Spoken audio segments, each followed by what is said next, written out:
c'est-à-dire cette fois-ci sur l'épisode 923 qui s'intitule Urgence, Big Mom en approche. Et donc on retrouve l'épisode avec Zoro et Tonoyasu qui étaient en train de se rendre à Ibizu.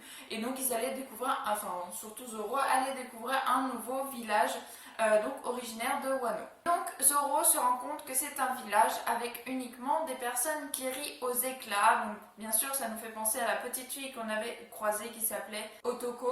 Donc voilà, c'est une petite fille qui est donc originaire de ce village, comme Tonoyasu qui donc voyage pour l'instant avec Zoro. Et donc même que Zoro se fait prendre en grippe par une certaine femme de ce village qui essaye de le faire sourire, et du coup elle vient sur son visage et elle essaye de le faire sourire avec ses mains posé sur le visage donc de Zoro. Et donc Zoro, lui qui garde bien sûr son sérieux éternel et qui ne rigole pas, qui se demande d'ailleurs pourquoi ces gens qui n'ont rien à manger rigolent aux éclats, etc. etc. Mais c'est une ville qui inspire la joie, puisque ils sont toujours en train de rigoler. Ils se disent l'être humain est le seul être vivant sur la terre qui rigole, alors pourquoi ne pas rire, pourquoi ne pas rigoler, etc. etc. Et donc ils rigolent tout le temps. Ce village est 100% composé de personnes qui rigolent. Bien sûr, ça va être développé au fur et à mesure de l'histoire de Wano, et on va savoir le pourquoi du comment ce village-là sourit tout le temps, rigole tout le temps, et c'est très profond, et j'ai hâte vraiment qu'ils arrivent à ce fameux moment où ils vont expliquer le pourquoi du comment les gens de ce village rigolent, parce que personnellement j'ai beaucoup aimé, et c'est l'histoire pour l'instant de Wano qui m'a touché le plus, c'est justement le fait de savoir pourquoi est-ce que ces personnes-là rigolent.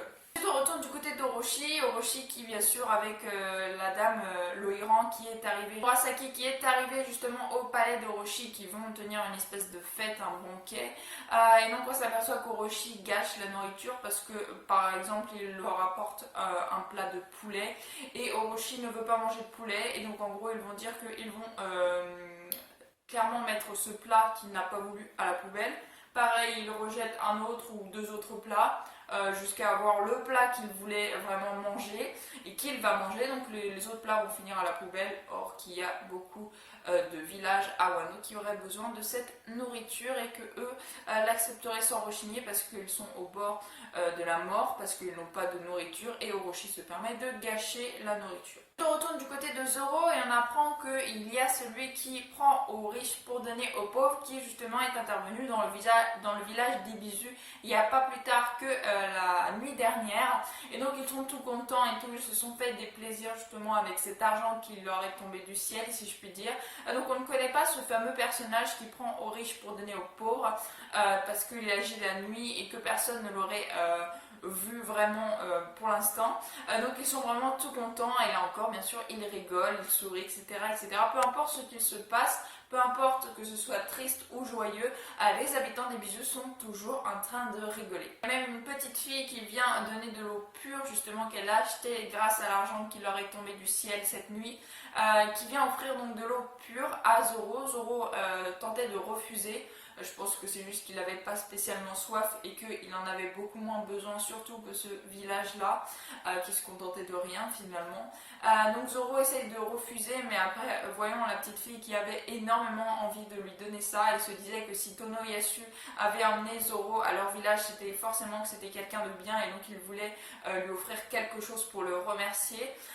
Et donc du coup, Zoro boit cette fameuse eau et finalement commence à laisser place à un léger sourire sur son visage. C'est Zoro, bien sûr, il va pas rire aux éclats, mais on voit un léger sourire sur le visage de Zoro qui semble apprécier cette bonne humeur de ce petit village. On apprend également donc que Ebizo, ça veut dire divinité qui sourit en japonais, enfin c'est le nom d'une divinité qui sourit au Japon, et donc c'est pour ça que leur village porte bien ce nom, et que bien sûr il sourit également dans ce village, donc le village porte bien le nom que les habitants reflètent. Ensuite on va du côté de Sanji qui croise l'eau, donc l'eau qui bien sûr est venue à la rencontre de Sanji et qui lui dit de faire attention qu'ils sont traqués par Hawkins et par deux des sbires de Kaido et qui sont pas des moindres, puisque c'est bien sûr l'équipage de Kaido, donc il est au moins aussi fort que celui de Big Mom. Et donc il lui dit de faire vraiment très attention qu'ils sont en route. Et donc il y a un espèce de dragon chelou et aussi un espèce de personnage qui fait partie des 11 supernovae. Donc voilà, ils sont vraiment très très puissants et il se dirige justement vers eux. Donc Law voulait tout simplement prévenir Sanji qu'il y allait avoir un assaut et qu'il fallait donc soit qu'il débrouche chemin, soit qu'il attaque, qu'il aille à... Enfin, Law n'est surtout pas là pour lui dire de combattre ces ennemis-là. Il lui a plutôt prévenu pour qu'il puisse s'enfuir et pas faire de grabuge. Voilà, mais on a vu avec l'épisode prochain, les quelques briefs d'épisodes, que Sanji allait aller au combat justement de ces deux personnages-là. Un petit peu du côté d'Orochi où on en aperçoit donc qu'il découvre Robin, il se rend compte qu'elle est nouvelle, etc., qu'elle est plutôt mignonne. Et suite à ça, il y a Komurasaki qui arrive et qui, elle, donc se blottit près d'Orochi. Donc Orochi est vraiment aux anges. On voit d'ailleurs la présentation enfin réelle d'Orochi sur un épisode de One Piece. Voilà, donc la présentation comme qui présente tous les personnages où il y a son nom, son prénom et qu'est-ce qu'il est, donc le shogun de Wano. On tourne du côté de Luffy, donc dans la prison où on revoit Caribou qui n'arrête pas de demander à Luffy qu'il rejoigne son équipage pour s'évader, etc., qu'il l'aidera, patati patata.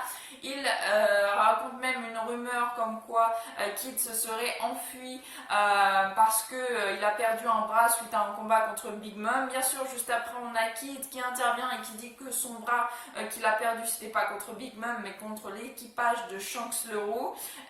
Et que Big Mom il n'a jamais eu l'intention de la défier, donc voilà, et ensuite il dit que c'est lui par contre qui tuera Kaido et Luffy intervient en disant que non, c'est Luffy qui battra Kaido. Donc il y a une tension entre ces deux personnages là comme d'habitude, et on a Caribou en fond qui lui ne sert strictement à rien, qui est juste là impuissant en train de regarder Kid et Luffy se quereller. On va du côté de Nami et de Shinobu qui s'infiltrent là encore dans un autre bâtiment encore pour glaner des informations. On a Robin qui s'éclipse de la fête donc d'Orochi, etc., pour aussi transmettre des informations, etc.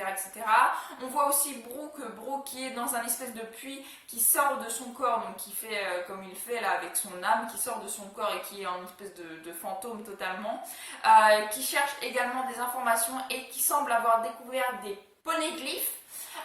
Et on a ensuite le dernier passage de l'épisode avec Kaido qui s'aperçoit que Big Mom est en approche et qui souhaite la tuer. Et on voit après bien sûr Big Mom qui approche et qui traque Luffy. Donc elle est vraiment focus sur Luffy depuis qu'il est venu sur son île et qu'il a réussi à enfuir.